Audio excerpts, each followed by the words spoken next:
ನಮಸ್ಕಾರ ವೀಕ್ಷಕರೇ, ದಿಶಾ ದಿಗಂತ್ ಯೂಟ್ಯೂಬ್ ಚಾನಲ್ಗೆ ಸ್ವಾಗತ.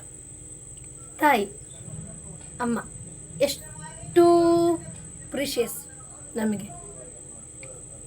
ತಾಯಿ ಅಂತಂದರೆ ಎಷ್ಟು ಪ್ರೀಷಿಯಸ್ ಎಲ್ಲರಿಗೂ ಯೋಚನೆ ಮಾಡಿದ್ದೀರಾ? ಅಮ್ಮ ನನ್ನ ಈ ಜನ್ಮ ನಿನ್ನ ವರದಾನವಮ್ಮ ಅಂತ ಹಾಡೆಲ್ಲ ಕೇಳಿದ ಕೂಡಲೇ ಒಂಥರ ಮನಸ್ಸು ಏನಾಗುತ್ತೆ, ಕರಗುತ್ತೆ. ತಾಯಿ ಅನ್ನೋಂಥದ್ದು ಶಬ್ದಕ್ಕೆ ಅಷ್ಟು ಮಹತ್ವ ಇದೆ. ಯಾಕೆ ಈ ವಿಷಯವನ್ನು ಮಾತಾಡ್ತಿದ್ದೇನೆ ಅಂತ ಅರ್ಥ ಮಾಡ್ಕೊಂಡಿದ್ದೀರಾ ಅಂತ ಅಂದ್ಕೊಳ್ತೇನೆ. ಎತ್ರ ನಾರ್ಯಸ್ತು ಪೂಜ್ಯಂತೆ ರಮಂತೆ ತತ್ರ ದೇವತಾಹ ಅಂತ ಕರೆಯುವಂಥ ಸಂಸ್ಕೃತಿ ನಮ್ಮದು. ಅಂಥದ್ರಲ್ಲಿ ಇವತ್ತು ದೇಶದ ಪ್ರಧಾನಮಂತ್ರಿಯವರ ತಾಯಿಯನ್ನು ತುಚ್ಛವಾಗಿ ನಿಲ್ಲಿಸಿದ್ದಾರೆ. ಅದು ಎಲ್ಲಿ? ಚುನಾವಣೆಯ ರ್ಯಾಲಿಯಲ್ಲಿ. ತರ್ಕ, ವಿಪಕ್ಷಗಳ ಟೀಕೆ ಎಲ್ಲೋದು ಒಂದು ಪ್ರಜಾಪ್ರಭುತ್ವದ ಒಂದು ಭಾಗ.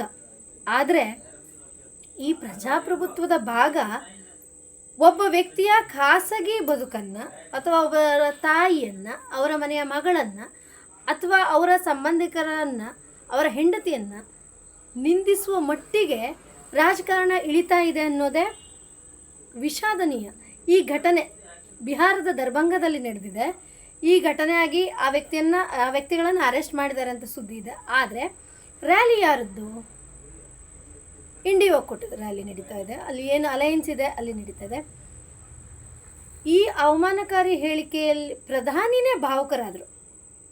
ಆದರೆ ಈ ಯಾರ ರ್ಯಾಲಿಯಲ್ಲಿ ನಡೀತಾ ಇದೆ ಆ ವ್ಯಕ್ತಿ, ದೇಶದ ವಿಪಕ್ಷದ ನಾಯಕ, ಒಂದು ವಿಷಾದನೀಯ ಅಂತ ಕೂಡ ಹೇಳಿಕೆ ಕೊಡಲಿಲ್ಲ.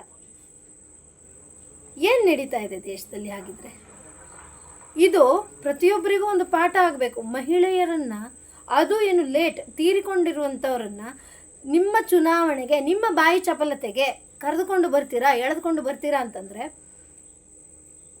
ದೇಶ ಅಥವಾ ಮಹಿಳೆ, ಯಾವುದೇ ಪಕ್ಷದ ಮಹಿಳೆ ಆಗಿರಲಿ, ಯಾವುದೇ ಪಕ್ಷವನ್ನು ಬೆಂಬಲಿಸುವಂಥ ಮಹಿಳೆ ಆಗಿರಲಿ, ಇದನ್ನು ಒಪ್ಪೋದಿಲ್ಲ. ಖಂಡಿತವಾಗಿ ಖಂಡಿಸ್ತಾರೆ, ಖಂಡಿಸಲೇಬೇಕು.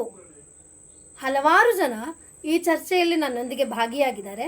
ಅವರುಗಳ ವ್ಯೂವನ್ನು ವಿಡಿಯೋದ ನೆಕ್ಸ್ಟ್ ಪಾರ್ಟ್ಗಳಲ್ಲಿ ನೋಡ್ತಾ ಹೋಗಿ. ಒಬ್ಬ ಮಹಿಳೆಯಾಗಿ ಅಥವಾ ಒಬ್ಬ ತಾಯಿಯ ಮಗನಾಗಿ, ಸಹೋದರನಾಗಿ ಯೋಚನೆ ಮಾಡ್ತಾ ಹೋಗಿ. ಅಷ್ಟು ತುಚ್ಛವಾಗಿ ನಿಂದಿಸುವಂಥ ಅವಶ್ಯಕತೆ ಇತ್ತ? ದೇಶಕ್ಕೆ ಉತ್ತರವನ್ನು ಕೊಡುವಂತಹ ಜವಾಬ್ದಾರಿಯ ಸ್ಥಾನದಲ್ಲಿ ವಿಪಕ್ಷದ ನಾಯಕ ಕೂತಿದ್ದಾರೆ. ಅವರಿಂದ ಉತ್ತರ ಬೇಕು. ಏನಾಗ್ತಿದೆ ಪಕ್ಷಗಳಿಗೆ? ಅಧಿಕಾರದ ಆಸೆಗೆ ಯಾರನ್ನು ಬೇಕಾದರೂ ಹೇಗೆ ಬೇಕಾದರೂ ಮಾತನಾಡ್ಬೋದು ಅಂತನಾ? ನಿನ್ನೆ ಉತ್ತರ ಕನ್ನಡದಲ್ಲಿ ರಾಧಾ ಹಿರೇಗೌಡರು ಒಂದು ಪ್ರಶ್ನೆಯನ್ನು ಕೇಳಿದ್ರು. ನಮ್ಮ ಜಿಲ್ಲೆಗೆ, ಉತ್ತರ ಕನ್ನಡ ಜಿಲ್ಲೆಗೆ ಸೂಪರ್ ಸ್ಪೆಷಾಲಿಟಿ ಹಾಸ್ಪಿಟಲ್ಗಳು ಬೇಕು, ಇಲ್ಲಿನ ಜನರಿಗೆ ಕಷ್ಟ ಆಗ್ತಿದೆ ಅಂತ. ಹಿರಿಯ ಮುತ್ಸದ್ದಿ, ನಮ್ಮ ಉತ್ತರ ಕನ್ನಡದಲ್ಲಿ ಪ್ರತಿಯೊಬ್ಬರೂ ಗೌರವವನ್ನು ಕೊಡುವಂತಹ ಹಿರಿಯ ಮುತ್ಸದ್ದಿ ದೇಶಪಾಂಡೆ ಅವರು ಎಷ್ಟು ಉಡಾಫಿಯಾಗಿ ಉತ್ತರವನ್ನು ಕೊಟ್ಟಿದ್ದಾರೆ. ನಿನ್ನ ಹೆರಿಗೆಯನ್ನೇ ಮಾಡಿಸ್ತೇನೆ ಬಾ ಅಂತ. ಎಲ್ಲ ಉತ್ತರ ಕನ್ನಡದ ಎಲ್ಲ ಹೆಣ್ಮಕ್ಳುಗಳು ಈಗ ದೇಶಪಾಂಡೆ ಅವ್ರ ಮನೆಗೆ ಹೋಗ್ಬೇಕಾಯ್ತು. ಹೆರಿಗೆ ಬಸ್ರಿ ಹೆಂಗಸರು ಎಲ್ಲರೂ ಹೋಗ್ಬೇಕಾಯ್ತು ಅಲ್ಲಿಗೆ. ನಮ್ಮ ಹತ್ರ ಆಗುತ್ತೋ ಇಲ್ವೋ ಮುಂದೆ ನೋಡೋಣ ಅಂತ ಒಂದು ಮಾತನಾಡುವಂತಹ ಒಂದು ಸಭ್ಯತೆ ಕೂಡ ಇಲ್ಲ ಅಂತಂದರೆ ಎಲ್ಲಿ ಹೋಗ್ತಿದೆ? ಏನು ಉಳಿಸ್ಕೊಳ್ತಿದೆ? ಮಾನ ಮರ್ಯಾದೆಯನ್ನು ಉಳಿಸ್ಕೊಳ್ತಿರೋ ಇಲ್ಲೋ ಅನ್ನೋದೇ ಒಂದು ಪ್ರಶ್ನೆ ಆಗಿದೆ. ಪ್ರತಿಯೊಬ್ಬರೂ ಇದರ ಬಗ್ಗೆ ಯೋಚನೆ ಮಾಡಲೇಬೇಕಾಗಿರುವಂಥದ್ದು. ಮಹಿಳೆ ಆಗಿ ಪ್ರತಿಯೊಬ್ಬರು ಇದನ್ನು ಖಂಡಿಸಲೇಬೇಕು. ಇಲ್ಲ ಅಂತಂದರೆ ಮಹಿಳೆಯರಿಗೆ ನಮ್ಮನ್ನು ನಾವೇ ಪ್ರೊಟೆಕ್ಟ್ ಮಾಡ್ಕೊಳ್ಳಿಲ್ಲ, ನಮಗೆ ನಾವೇ ವ್ಯಾಲ್ಯೂವನ್ನು ಕೊಟ್ಕೊಳ್ಳಿಲ್ಲ ಅಂತಂದರೆ ಇನ್ಯಾರೂ ವ್ಯಾಲ್ಯೂವನ್ನು ಕೊಡೋದಿಲ್ಲ. ತಾಯಿ ಅನ್ನುವಂಥ ಒಂದು ಪದ ಸರ್ವಶ್ರೇಷ್ಠವಾಗಿರುವಂಥದ್ದು. ಆದ್ದರಿಂದ ಆ ತಾಯಿಗೆ ಹುಟ್ಟಿರುವಂಥ ಪ್ರತಿಯೊಂದು ಗಂಡು ಮಕ್ಕಳು ಇದನ್ನು ಖಂಡಿಸಿ ಅಂತಲೇ ಕರಿತೇನೆ ನಾನು. ಪ್ರತಿಯೊಂದು ಕಡೆ ಇದ್ರ ಬಗ್ಗೆ ರಿಪೋರ್ಟ್ಗಳಾಗಲಿ, ಪ್ರತಿಯೊಬ್ಬರೂ ಇದನ್ನು ಖಂಡಿಸಿ, ಎಲ್ಲರೂ ಸೋಷಿಯಲ್ ಮೀಡಿಯಾಗಳಲ್ಲಿ ಪ್ರತಿಯೊಬ್ಬರೂ ಇದನ್ನು ಖಂಡಿಸಿ ಒಂದೊಂದು ಸ್ಟೇಟಸ್ಗಳನ್ನಾಗಲಿ ಅಥವಾ ಒಂದೊಂದು ಪೋಸ್ಟ್ಗಳನ್ನಾಗಲಿ ರಾಹುಲ್ ಗಾಂಧಿ ಅವರಿಗೆ ತಲುಪಿಸುವಂತೆ ಮಾಡಿ ಅಂತ ಕೇಳ್ಕೊಳ್ತೀನಿ. ಮುಂದೆ ಹಲವಾರು ಜನ ಮಹಿಳೆಯರು ಮಾತನಾಡಿದ್ದಾರೆ. ಅವರುಗಳಲ್ಲೇ ವ್ಯೂಗಳನ್ನು ನೋಡ್ತಾ ಹೋಗಿ. ದಯವಿಟ್ಟು ಇದನ್ನು ಶೇರ್ ಮಾಡಿ, ಸಬ್ಸ್ಕ್ರೈಬ್ ಮಾಡಿ ಅಂತ ಕೇಳೋದಿಲ್ಲ. ದಯವಿಟ್ಟು ಪ್ರತಿಯೊಬ್ಬ ಮಹಿಳೆಯೂ ಎಚ್ಚೆತ್ತುಕೊಳ್ಳಿ. ಇದ್ರ ಬಗ್ಗೆ ಖಂಡನೀಯವಾಗಿರುವಂಥ ಒಂದು ಸ್ಟೇಟಸನ್ನು ಹಾಕ್ಕೊಳ್ಳಿ. ಎಲ್ಲರೂ ಟ್ಯಾಗ್ ಮಾಡಿ, ರಾಹುಲ್ ಗಾಂಧಿ ಅವರನ್ನು ಟ್ಯಾಗ್ ಮಾಡಿ. ತೇಜಸ್ವಿ ಯಾದವ್ ಅವ್ರನ್ನ ಟ್ಯಾಗ್ ಮಾಡಿ, ಪ್ರತಿಯೊಬ್ಬರು ಟ್ಯಾಗನ್ನು ಮಾಡೋದ್ರ ಮೂಲಕ ಇದರ ಬಗ್ಗೆ ಖಂಡನೆಯನ್ನು ತಿಳಿಸಿ ಅವರಿಗೆ ಮುಟ್ಟುವಂತೆ ಮಾಡಿ. ಧನ್ಯವಾದಗಳು. ನಮಸ್ಕಾರ. ನಮಗೆ ಎಷ್ಟೋ ವಿಷಯಗಳು ಗೊತ್ತೇ ಇಲ್ಲದೆ ಇರ್ಬೋದು. ನಾವು ಎಷ್ಟು ಬೆಳೆದ್ರೂ ಪ್ರಪಂಚದ ಪೂರ್ತಿ ತಿಳುವಳಿಕೆ ನಮ್ಗೆ ಖಂಡಿತ ಇರೋದಿಲ್ಲ. ಆದರೆ ಅಮ್ಮನ ಬಗ್ಗೆ ಎಲ್ರಿಗೂ ಗೊತ್ತಿರುತ್ತೆ ಅಂತ ಅನಿಸುತ್ತೆ ನನಗೆ. ಅಮ್ಮ ಅನ್ನೋ ವಸ್ತು ನಾವು ಹುಟ್ಟಿದ ಕೂಡಲೇಯಿಂದ ಶುರು ಮಾಡಿ ಅವಳ ಜೀವಿತಾವಧಿವರೆಗೂ ನಾವು ಅಮ್ಮನ ಜೊತೆಗಿರ್ತೀವಿ, ಅಮ್ಮನ ಪ್ರೀತಿಯನ್ನು ಅನುಭವಿಸ್ತೀವಿ. ಅಷ್ಟಾಗಿನೂ ನಮಗೆ ಇನ್ನೊಬ್ಬರ ಅಮ್ಮನ ಬಗ್ಗೆ ಗೊತ್ತಿಲ್ಲದೇ ಇರ್ಬೋದು, ನಮ್ಮಮ್ಮನ ಬಗ್ಗೆ ನಮಗೆ ಗೊತ್ತಿದೆಯಲ್ಲ. ನಾವು ಯಾಕೆ ಇನ್ನೊಬ್ಬರ ಅಮ್ಮನ್ನ ಅಥವಾ ಇನ್ನೊಬ್ಬರ ವಿಷಯನ ಕಾಮೆಂಟ್ ಮಾಡಬೇಕು? ಅವಶ್ಯಕತೆ ಇಲ್ಲದ್ರಲ್ಲಿ ಮಾತೇ ಆಡಬಾರ್ದು. ತಪ್ಪಾಗಿ ಯಾರ ಬಗ್ಗೆ ನಾವು ಮಾತಾಡೋದಕ್ಕೆ ನಮ್ಗೆ ಎಷ್ಟು ತಿಳುವಳಿಕೆ ಇದೆ, ಎಷ್ಟು ಜ್ಞಾನ ಇದೆ, ಅದ್ರ ಬಗ್ಗೆ ನಾವು ಮೊದಲು ಅರ್ಥ ಮಾಡ್ಕೊಳ್ಬೇಕು.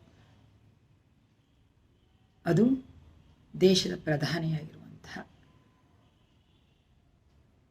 ಶ್ರೀ ನರೇಂದ್ರ ಮೋದಿಯವ್ರ ಬಗ್ಗೆ ನಾವು ಮಾತಾಡುವಾಗ ತುಂಬ ಎಚ್ಚರಿಕೆ ವಹಿಸ್ಕೋಬೇಕು.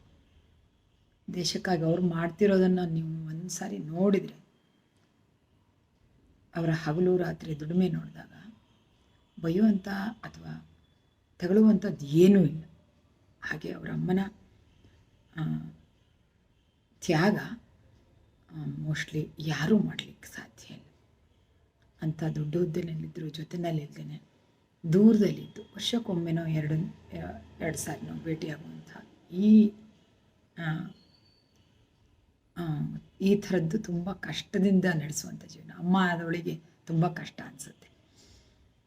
ಹೋಗಿರೋದಕ್ಕೂ ಆಗಲ್ಲ, ಫೋನಲ್ಲಿ ಮಾತಾಡೋದಕ್ಕೂ ಆಗಲ್ಲ ಅಂತ ತ್ಯಾಗವನ್ನು ಮಾಡಿದಂತಹ ಆ ಹೃದಯಕ್ಕೆ ಈ ಥರದ ಮಾತು ಇಲ್ಲದಿದ್ದಂಥ ಪ್ರಸಂಗದಲ್ಲಿ ಅವರು ಹೋದ್ಮೇಲೆ ಇಂಥ ಮಾತಾಡೋದು ತುಂಬಾ ತಪ್ಪು ಅಂತ ನನಗನ್ಸುತ್ತೆ. ನಮಸ್ಕಾರ. ನಮಸ್ಕಾರ. ಇವತ್ತು ನಮ್ಮ ದೇಶದಲ್ಲಿ ಎಂಥ ಪರಿಸ್ಥಿತಿ ಬಂದಿದೆ ಅಂತಂದರೆ, ಅತ್ಯಂತ ನಿಸ್ವಾರ್ಥ ದೇಶಕ್ಕಾಗಿಯೇ ಬದುಕ್ತಂತಹ ಒಬ್ಬ ಸಂತ ಅಂದರೆ ಅದು ನಮ್ಮ ಪ್ರಧಾನಮಂತ್ರಿ ಮೋದಿಯವರು. ಅಂತಹ ಮೋದಿಜಿಯವರ ತಾಯಿಯವರನ್ನು ಅತ್ಯಂತ ಹೀನಾಯವಾಗಿ ಬೈಯುವುದರ ಮೂಲಕ ಕಾಂಗ್ರೆಸ್ನವರು ಕೈಲಾಗದವರು ಮೈ ಪರಚಿಕೊಂಡ್ರು ಹೇಳುವಂಥ ಶಬ್ದಕ್ಕೆ ಸರಿಯಾಗಿ ವ್ಯವಹಾರವನ್ನು ಮಾಡಿದ್ದಾರೆ, ನಡತೆಯನ್ನು ತೋರಿಸಿದ್ದಾರೆ. ಎಲ್ಲರಿಗೂ ಗೊತ್ತು ಕಾಂಗ್ರೆಸ್ನವ್ರ ಮೆಂಟಾಲಿಟಿ ಏನು, ಅವರ ವ್ಯಕ್ತಿತ್ವವೇನು, ಅವ್ರ ಗುಣ ಏನು ಅನ್ನೋದು ಎಲ್ಲರಿಗೂ ಗೊತ್ತು. ಆದ್ರೂ ಈ ಒಂದು ಸಂದರ್ಭದಲ್ಲಿ ಮೋದಿಜಿಯವರು ಹೇಗೆ ಅನ್ನೋದು ಕೂಡ ಜಗತ್ತಿಗೆ ಗೊತ್ತಿದೆ. ಮೋದಿಜಿಯವರು ತನ್ನ ಜೀವನವನ್ನೇ ದೇಶಕ್ಕಾಗಿ ಮೀಸಲಾಗಿಟ್ಟಂಥ ವ್ಯಕ್ತಿಯವರು. ನಮಸ್ತೆ, ನಾನು ಮಂಗಳಾ ಶೆಟ್ಟಿ. ತಾಯಿಗಿಂತ ಬಂಧು ಇಲ್ಲ, ಉಪ್ಪಿಗಿಂತ ರುಚಿ ಇಲ್ಲ ಅಂತ ಗಾದೆನೇ ಇರುವಾಗ ಉಪ್ಪಿಲ್ಲದೆ ಊಟ ಮಾಡ್ಬೋದು ಯಾರಾದರೂ ಕೂಡ. ತಾಯಿ ಇಲ್ಲದೆ ಇವತ್ತುವರೆಗೆ ಯಾರಾದರೂ ಭೂಮಿಗೆ ಬಂದವರು ಇದ್ದಾರಾ? ತಾಯಿ ವಿಷಯ ಬೇರೆಯವರು ಮಾತನಾಡುವಾಗ, ಇನ್ನೊಬ್ಬರ ತಾಯಿಯ ಬಗ್ಗೆ ಮಾತನಾಡುವಾಗ ಹಿಂದೆ ಮುಂದೆ ಏನು ಅವರಿಗೆ ತಿಳುವಳಿಕೆ ಇಲ್ಲ ಅಂತಲೇ ಅರ್ಥ ಆಗ್ತದೆ. ತಿಳುವಳಿಕೆ ಇದ್ದವರು ಯಾರು ಇಷ್ಟು ಅಂದರೆ ಬೇರೆಯವರ ಬಗ್ಗೆ ಟೀಕೆ ಮಾಡೋದು, ಬೇರೆಯವರ ಬಗ್ಗೆ ಮಾತಾಡೋದನ್ನು ಯಾರೂ ಮಾಡೋದಿಲ್ಲ. ಇನ್ನೊಂದು ವಿಷಯ ಏನಂದರೆ, PM ಅವರು ಏನು ಅಂತ ಇಡೀ ವಿಶ್ವಕ್ಕೆ ಗೊತ್ತು. ಅಂತಹ ಒಂದು ತಾಯಿಯ ಬಗ್ಗೆ ಮಾತನಾಡುವಾಗ ನಾವೇನಂತೀವಿ ಅಂದರೆ, ದೇವರೇ ಎಂತಹ ಮಗನನ್ನು ಹೆತ್ತಿಯಪ್ಪ ನೀನು, ಇಂತಹ ಮಗನನ್ನು ದೇಶಕ್ಕೆ ಕೊಟ್ಟ ತಾಯಿ ನೀನು ಭಾಳ ಧನ್ಯ ಅಂತ ನಾವು ಭಾವಿಸ್ತೇವೆ. ಅಂಥವರ ಬಗ್ಗೆ ಇಂತಹ ಮಾತುಗಳನ್ನು ಆಡುವವರು ಎಂಥವರು ಅಂತ ನೀವೇ ವಿಚಾರ ಮಾಡಬೇಕು. ಇದನ್ನು ಎಲ್ಲ ತಾಯಂದಿರು ಮತ್ತು ಎಲ್ಲ ಹೆಣ್ಮಕ್ಳು ಕೂಡ ಖಂಡಿಸಬೇಕು ಅಂತ ನಾನು ನಿಮ್ಮಲ್ಲಿ ವಿನಂತಿಸ್ಕೊಳ್ತೇನೆ. ನಮ್ಮಲ್ಲಿ ಒಂದು ಮಾತಿದೆ, ಎಂದು ಮಗ ಕೆಟ್ಟವನಾಗಿರ್ಬೋದು, ಆದರೆ ತಾಯಿ ಎಂದು ಕೆಟ್ಟವಳಾಗಕ್ಕೆ ಸಾಧ್ಯನೇ ಇಲ್ಲ. ಮಾತೃದೇವೋಭವ, ಪಿತೃದೇವೋಭವ, ಆಚಾರ್ಯ ದೇವೋಭವ ಅನ್ನೋದು ನಮ್ಮ ಸಂಸ್ಕಾರ, ಸಂಸ್ಕೃತಿ. ಅದು ನಮ್ಮ ನರನಾಡಿಗಳಲ್ಲಿದೆ. ಈಗ ಏನಾಗ್ತಾ ಇದೆ ಅಂದರೆ, ಮೋದಿಜಿಯವರು ನಮ್ಮ ದೇಶವನ್ನು ಒಂದು ಉನ್ನತ ಸ್ಥಿತಿಗೆ ತಗೊಂಡು ಹೋಗ್ತಾ ಇದ್ದಾರೆ. ಇದನ್ನು ಕೆಲವರಿಗೆ ಸಹಿಸೋಕ್ಕಾಗ್ತಾ ಇಲ್ಲ. ಇದರಲ್ಲಿ ಪರದೇಶಗಳು ಇನ್ವಾಲ್ವ್ ಆಗಿದ್ದಾವೆ ಅಂತ ಹೇಳ್ತಾರೆ, ಇರಬಹುದು. ಇದು ಏನಾಗ್ತಾ ಇದೆ ಅಂದರೆ, ಇವರಿಗೆ ಮಾತಾಡೋದಕ್ಕೆ ಅಥವಾ ಹೇಳೋದಕ್ಕೆ ಏನು ವಿಷಯಗಳು ಸಿಗದೇ ಇರೋದಕ್ಕೆ ಅವ್ರನ್ನ ಇಮೋಷನಲ್ ಅತ್ಯಾಚಾರ ಮಾಡೋಕೆ ಹೊರಟಿದ್ದಾರೆ. ಅವರ ತಾಯಿಯನ್ನು ನಿಂದನೆ ಮಾಡೋದು, ಇದು ಯಾವ ರೀತಿಯಲ್ಲೂ ಸರಿಯಾದ ದಾರಿಯಲ್ಲ. ಇದು ಅತ್ಯಂತ ಖಂಡನೀಯ.